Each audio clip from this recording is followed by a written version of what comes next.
Nah, Rasulullah sallallahu alaihi wasallam dalam berbagai macam hadis mengatakan dan disimpulkan oleh para ulama, sangat bagus dibaca sebanyak-banyaknya bagi umat Nabi Muhammad sallallahu alaihi wasallam. Orang yang kesusahan akan dilapangkan oleh Allah. Orang yang gelisah akan ditenangkan oleh Allah. Orang yang banyak hutang akan dilunaskan oleh Allah Subhanahu wa taala. Sekurang-kurangnya 40 kali sesudah sembahyang witir.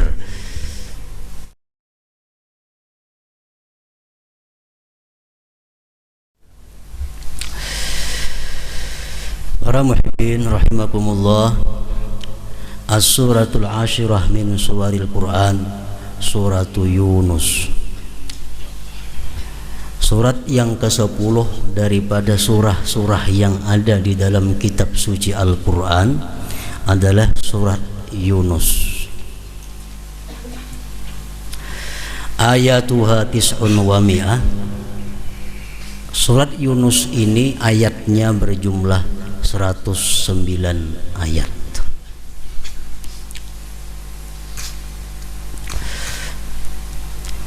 Dinamai surat yang ke-10 ini dengan surat Yunus karena di dalam surat yang ke-10 ini ada menceritakan, mengisahkan tentang Yunus dan kaumnya, seperti di dalam ayat 98 firman Allah Subhanahu wa taala, falaula kanat qaryatun amanat fanafa'aha imanuha illa qauma yunus lamma amanu kasyafna anhum azabal khizyi bil hayatid dunya wa matta'nahum ila hin.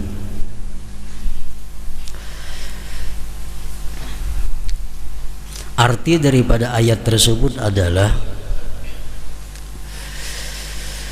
tidak berguna iman sesuatu penduduk kampung yang mana mereka itu beriman setelah menyaksikan atau merasakan azab Allah.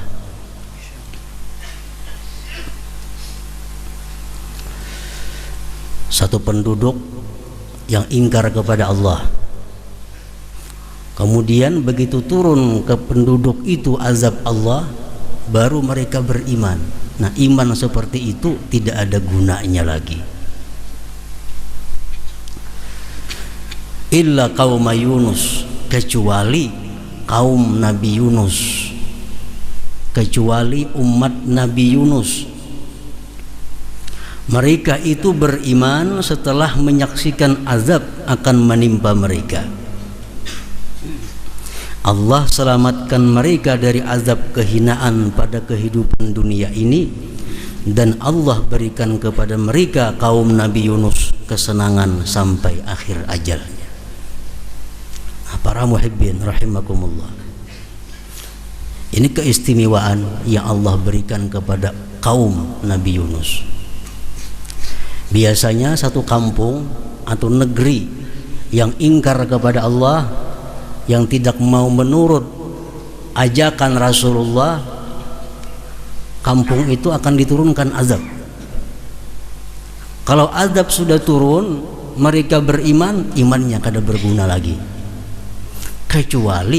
Kecuali kaum Nabi Yunus ini. Mereka ingkar kepada Nabi Yunus, Allah menurunkan azab, mereka beriman, Allah terima imannya, Allah selamatkan mereka. Al-Imam At-Tabari dalam tafsirnya beliau berkata, ini khusus untuk umat Nabi Yunus saja, tidak ada umat yang lain diberikan keistimewaan seperti itu. Para muhibbin rahimakumullah, sebagaimana kita mengetahui dari sejarah Fir'aun dan kawan-kawannya mengepung Nabi Musa alaihissalam. Begitu Fir'aun dan kawan-kawannya sampai di tengah laut, laut kembali berkumpul, laut kembali bersatu, Fir'aun dan jemaahnya tenggelam. Fir'aun beriman kepada Allah saat itu, tapi sudah tenggelam. sudah kena azab Allah. Nah, Allah kada menerima lagi imannya Fir'aun itu. Jadi setiap kampung penduduk yang menentang Allah, kemudian Allah turunkan azab, lalu mereka tobat, mereka beriman, iman itu sia-sia. Kecuali yang pernah terjadi kepada umat Nabi Yunus tadi. Para muhibbin rahimakumullah, secara singkat kita ingat kembali kisah Nabi Yunus alaihi salam, bahwa Nabi Zakaria diperintahkan oleh Allah untuk memilih 500 orang daripada Bani Israel. Pilih 500 yang terbaik di antara mereka. Nabi Zakaria memilih yang paling takwa, yang paling ahli ibadah, yang paling taat. Terkumpul 500 orang. Allah perintahkan lagi kepada Nabi Zakaria, dari yang 500 itu pilih lagi 100. Diseleksi lagi, terkumpul 100. Allah menyuruh Nabi Zakaria lagi, dari 100 itu ambil 50. Seleksi lagi jadi 50. Diseleksi lagi oleh Nabi Zakaria, tinggal 50. Allah menyuruh Nabi Zakaria seleksi lagi sampai 20. Disaring lagi, Nabi Zakaria memilih 20 orang yang terbaik di antara Bani Israel. Kemudian Allah menyuruh ambil satu dari yang 20 itu, yang terbaik siapa? Maka terpilihlah seorang pemuda yang bernama Yunus bin Matta. Yunus bin Matta ini. Para muhibbin rahimakumullah, ba'asallahu Yunus ila ahli Ninawa min ardil Mausil wa umruhu hina idin 30 sanah fada'ahum ila Allah azza wa jalla 33 sanah fala yu'minu bihi illa rajulani rubil wa tanuha falamma ra'a tamarrudahum ala kufrihim wa inadihim wa'adahum bihuludil azab ba'da 3 wa kharaja Yunus min baini adhhurihim walamma ra'aw azab Allah fawqa ru'usihim wa tahaqqaqu nuzulahu alaihim amanu wa tadarra'u ila Allah wa bakaw wa tabu fakashafallahu anhum wa amma Yunus farakiba safinatan falajjat wa tarabat fatashawaru fima bainahum ala ay yaqtari'u faman waqa'at fihi al-qur'ah ulqiya ila al-bahr falamma iqtara'u waqa'atil qur'atu ala Yunus fa ulqiya ila al-bahr falataqamahu al-hut famakatha fihi 3 wa qala fihi la ilaha illa anta subhanaka inni kuntu minaz zalimin fanajahullah min dzalik. Ringkasnya riwayat Nabi Yunus. Allah mengutus Nabi Yunus ini ke suatu tempat yang bernama Ninawa, daerah yang bernama Ninawa. Ninawa ini nama tempat yang berada di Mausil. Mausil ini berada sekarang di wilayah negara Irak. Namun sekarang disebut Mosul. Dahulu Mausil, sekitar 600 km dari kota Baghdad. Allah mengutus ke sana karena di sana ada umat yang menyembah berhala, yang kafir kepada Allah Subhanahu wa taala. Di tempat yang bernama Ninawa tadi, Allah utus Nabi Yunus ke sana. Waktu itu beliau berumur baru 30 tahun.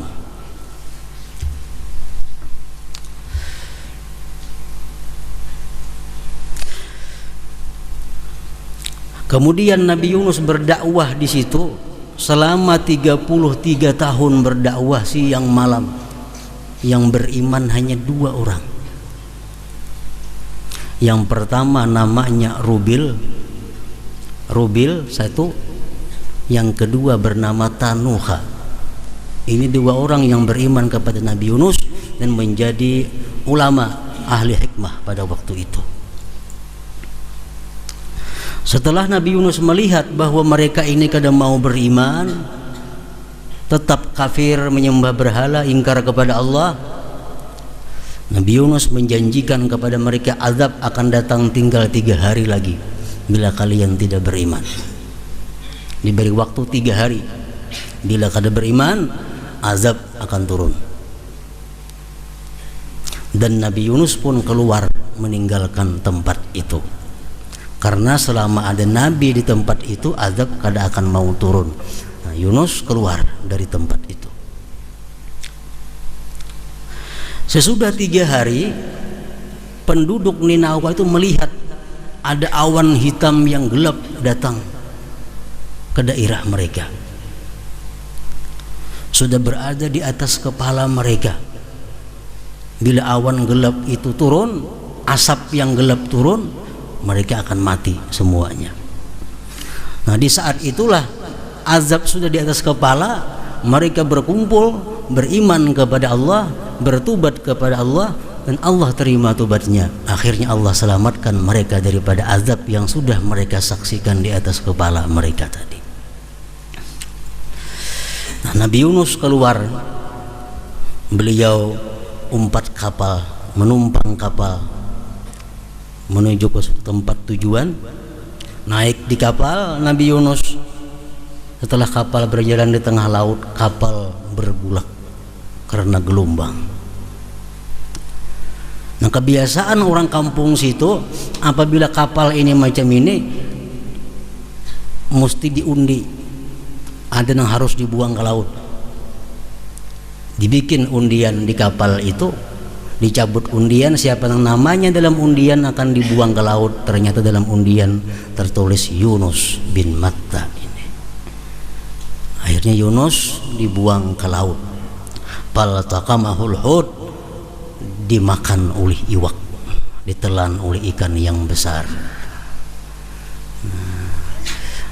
Begitu Yunus masuk ke dalam perut ikan, Allah memberikan petunjuk kepada ikan, wahai ikan, itu Yunus bukan rezeki engkau.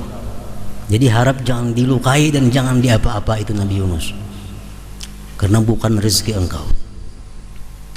Nabi Yunus bertahan selama 3 hari dalam perut itu, dan beliau mengata la ilaha illa anta subhanaka inni kuntu minaz zalimin. Akhirnya Allah selamatkan Nabi Yunus daripada perut ikan tadi. Nah, demikian ringkasnya cerita Nabi Yunus dan penduduk kampung Sidin yang bernama Ninawa tadi.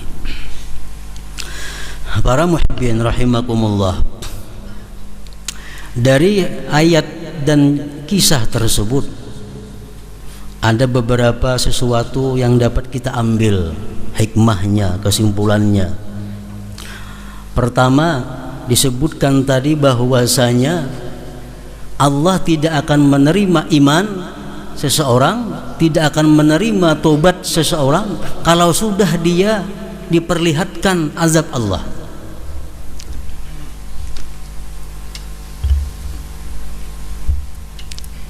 Nah, sama halnya yang demikian itu, Rasulullah mengatakan bahwa iman dan tobat manusia tidak akan diterima lagi apabila nantinya matahari sudah terbit di sebelah barat. Nah, 2 jam sudah, 4 jam kada berguna lagi iman. Sudah matahari terbit di barat, hanyar masuk Islam, nang berdosa hanyar bertobat, kada diterima lagi tobatnya.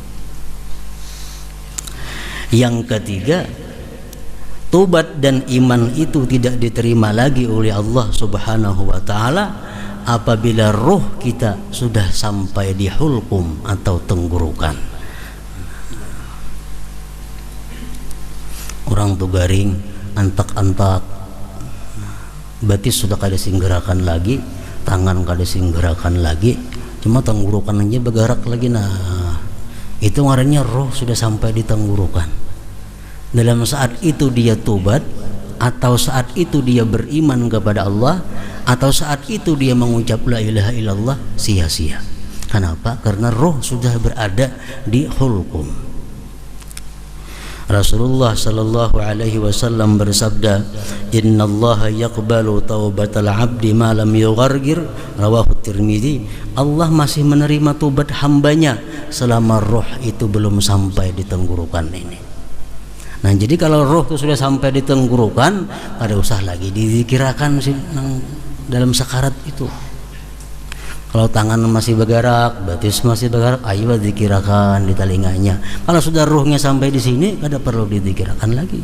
karena sudah kada berguna lagi iman atau tobat seseorang di saat itu. Firman Allah Subhanahu wa taala dalam Al-Qur'an, "Laisatit taubatu lil ladzina ya'maluna as-sayyi'at hatta idza hadara ahadahumul maut qala inni tubtul an." Tidaklah tobat itu, tidak ada tobat bagi orang yang beramal kejahatan sehingga manakala hadir akan dia oleh kematian, dia berkata, "Aku sekarang tobat." Tidak ada tobat lagi, kata Allah Subhanahu wa taala. Nah, jadi bertobat kepada Allah bagi kita ini sebelum roh sampai di tenggorokan itu. Para muhibbin rahimakumullah, salah seorang sahabat dulu pernah bertanya kepada Rasulullah, "Ya Rasulullah, ma haddut taibin?" Apa batasnya orang tobat itu? Sampai kapan batasnya tobat itu diterima oleh Allah Subhanahu wa taala? Rasulullah menjawab, "Man taba qabla mautihi bisanatin qabilallahu taubatah." Barang siapa mati, barang siapa bertobat setahun sebelum matinya, Allah terima tobatnya. Barang siapa bertobat selama setahun sebelum matinya, Allah terima tobatnya. Jadi setahun sebelum mati dahulu tobat, Allah terima. Kalau kada sampai setahun, kada Allah terima lagi. Lalu Rasulullah berkata, "Ala wa inna dzalik lakatsir." Ya Nabi, itu kebanyakan setahun itu kalawasan. Nah, kalawasan setahun itu. Akhirnya beliau bersabda lagi, "Wa man taba qabla mautihi bi jum'atin qabilallah taubatah." Siapa yang tobat kepada Allah seminggu sebelum matinya, Allah masih menerima tobat. Seminggu sebelum mati tobat, Allah masih menerima. Kemudian Rasul bersabda lagi, "Ala inna dzalika lakatsir." Itu pun kebanyakan juga ya Nabi, kalawasan juga. Kemudian beliau bersabda, "Faman taba qabla mautihi biyaumin qabilallah taubatah." Siapa yang tobat kepada Allah sehari sebelum mati, Allah terima tobatnya. Sehari. Itu pun kata Rasulullah kalawasan juga. Paman taba qabla mautihi qabla an tuwarghira nafasuhu qabilallah taubatah. Siapa yang tobat sebelum ruhnya sampai di tenggorokan, masih Allah terima tobatnya. Nah, jadi orang yang sudah garing, yang sudah kada kau berdaya lagi, tapi masih bisa bergerak batisnya, tangannya, nah masih Allah membuka pintu tobat kepadanya. Masih bisa dizikirkan di telinganya, masih bisa ditalkinkan di telinganya, supaya dia ingat kepada Allah Subhanahu wa ta'ala. Para muhibbin rahimakumullah, yang kedua, dalam ayat tadi kita ambil sesuatu rahasia bahwa Nabi Yunus itu berada dalam perut ikan 3 hari, ada yang mengatakan 7 hari selamat, dan beliau hanya satu yang dibaca di sana, la ilaha illa anta subhanaka inni kuntu minaz zalimin. Nabi Yunus kada berdoa minta keluarkan dari iwak, kada ada. Sidin kada ada minta supaya diselamatkan daripada bala, kada ada. Cuma dalam perut iwak hanya kalimat yang beliau baca, la ilaha illa anta subhanaka inni kuntu minaz zalimin. Dikenal tasbih Nabi Yunus ujar kita. Nah, Rasulullah sallallahu alaihi wasallam dalam berbagai macam hadis mengatakan dan disimpulkan oleh para ulama bahwa tasbih Nabi Yunus itu sangat bagus dibaca sebanyak-banyaknya bagi umat Nabi Muhammad sallallahu alaihi wasallam. Orang yang kesusahan akan dilapangkan oleh Allah. Orang yang gelisah akan ditenangkan oleh Allah. Orang yang banyak hutang akan dilunaskan oleh Allah Subhanahu wa taala. Banyak-banyak membaca la ilaha illa anta subhanaka inni kuntu minaz zalimin. Sekurang-kurangnya 40 kali sesudah sembahyang witir. Pikiran kada tenang, Kada usah berdoa lawan Tuhan, ya Allah lapangkan pikiranku, kada usah. Cukup la ilaha illa anta subhanaka inni kuntu minaz zalimin. Hutang asa kada kau lagi membayari, bayari lawan la ilaha illa anta subhanaka inni kuntu minaz zalimin. Allah beri jalan keluar untuk melunasi hutang itu. Nah, firman Allah dalam Al-Qur'an, "Falaula annahu kana minal musabbihin lalabisa fi batnihi ila yaumi yub'atsun." Andai kata Nabi Yunus tidak bertasbih itu dalam perut ikan, niscaya dia sampai hari kiamat tetap dalam perut ikan itu. Orang dalam perut iwak saja selamat karena mengucapnya itu, apalagi dalam dunia yang luas ini. La ilaha illa anta subhanaka inni kuntu minaz zalimin. Mun hendak dijadikan amalan rutin 40 sesudah sembahyang witir. La ilaha illa anta subhanaka inni kuntu minaz zalimin. Dan lagi orang yang sedang sakit garing, sangat dianjurkan membaca la ilaha illa anta itu. Rasulullah sallallahu alaihi wasallam bersabda dalam hadis yang diriwayatkan oleh Imamul Hakim, fa ayyuma muslim da'a bihi fi maradihi 40 marrah famata bi maradihi wala famata bi maradihi dzalik u'tiya ajra syahid wa in bara'a maghfuran lah, rawahul Hakim. Siapa-siapa orang muslim yang membaca tasbih Yunus tadi pada waktu dia sedang sakit 40 kali, awak garing, baca aja 40 kali. Kada tiap hari, kada sekali itu aja 40 kali. Andai kata dia mati pada waktu garing itu, dia diberi pahala sebagai pahala syuhada. Andai kata dia sembuh dari sakit itu, bara'a maghfuran lah, dia sembuh, diampuni dosa-dosanya. La ilaha illa anta subhanaka inni kuntu minaz zalimin. Jadi bila pina asa ubah sudah awak baca 40 kali. La ilaha illa anta subhanaka inni, walaupun salismaan kadang apakah asa ubah awak asa panas dah baca 40 kali. Bila mati syuhada, sigar dosa diampuni Allah subhanahu wa ta'ala.